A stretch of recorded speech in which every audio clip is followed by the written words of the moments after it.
नमस्कार। हम हैं कहानी वाचक फ्रॉम इंद्रापदम स्टूडियो। आज हम आपको सुनाने जा रहे हैं एक कहानी, ऋषियों का आतिथ्य। अतिथि में ईश्वर। संदर्भ अरण्यकांड। सर्ग 2।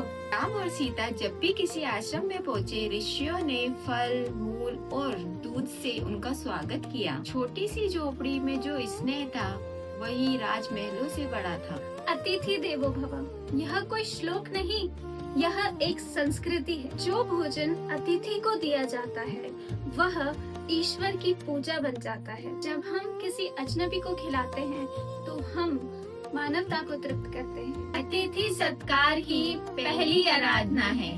सार, दूसरों को भोजन कराना ईश्वर की सेवा है। इस कहानी को अपने परिवार और मित्रों के साथ जरूर बांटिएगा और उन्हें भी बताइएगा। So share, subscribe and follow for more interesting facts about food and life.